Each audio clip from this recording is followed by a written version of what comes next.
Tout d'abord, en moins 9000, nous avons les Terres Premières et la guerre entre les mortels et les titans célestes. Les mortels les plus érudits de cette terre fusionnèrent avec les puissances du monde des esprits et devinrent les Vastaya Sharei, des métamorphes immortels capables de contrôler les forces de la nature et de s'en servir comme armes, leur permettant de remporter la guerre.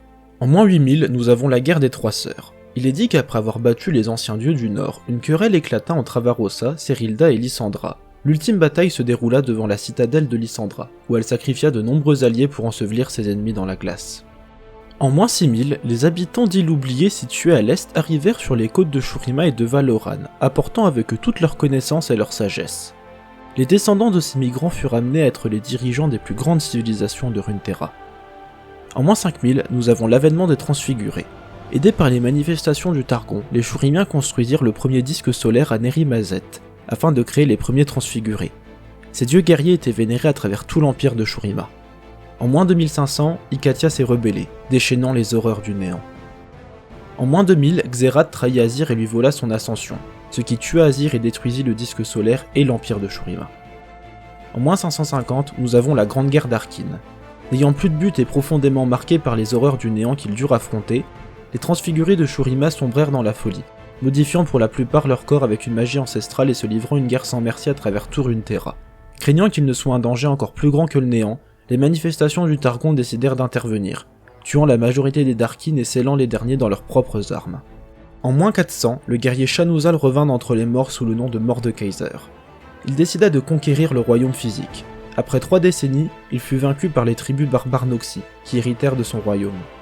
En moins 25, un cataclysme ravagea les îles Bénies, brisant la frontière entre le royaume physique et le royaume spirituel, piégeant les âmes des morts dans la brume noire. En moins 13, les artefacts magiques dangereux qui étaient contenus sur les îles Bénies tombèrent dans les mauvaises mains, et la guerre unique éclata. Tyrus et son apprenti Ryze furent témoins de toute son horreur. En l'an 0, les derniers des Noxi furent obligés de s'abriter au sein du bastion immortel pour se protéger des retombées magiques de la guerre unique. Quand ils purent enfin sortir, ils virent que les terres tout autour d'eux avaient été ravagées, mais eux avaient survécu. Ils s'étaient unis en un seul peuple, ils étaient devenus Noxus, ce qui marqua l'an 0. En 292, Demacia couronna son premier roi. En 349, les nobles de Noxus firent la promesse d'unir tout Runeterra sous une seule et même bannière, même si cela devait prendre des centaines d'années.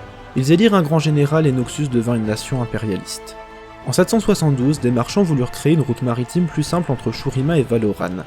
Ils utilisèrent des explosifs pour créer un chemin à travers la roche, mais l'explosion avait été mal calculée, ce qui détruisa une bonne partie de l'ancienne ville de Zone. En 787, après que les Bourous offrirent refuge aux nombreux chercheurs de trésors qui étaient arrivés sur leur côte, la cité portuaire de Bilgewater fut créée. En 984, le grand général Boram Darkwill ordonna l'invasion d'Ionia. Bien qu'au début les Ioniens ne ripostaient pas, différentes milices ioniennes virent le jour et devinrent plus organisées suite à la bataille du Placidium de Navori, qui a été un tournant décisif dans la riposte ionienne. En 989, Jericho Swain organisa un coup d'état et prit le pouvoir à Noxus. En moins d'un an, il mit fin à l'occupation noxienne d'Ionia, réduisit l'influence et le pouvoir des nobles et mit en place la Trifarix. L'invasion de Noxus à Ionia a eu lieu il y a 12 ans, ce qui fait que nous sommes actuellement en 996, et Runeterra va devoir faire face à de nombreuses menaces.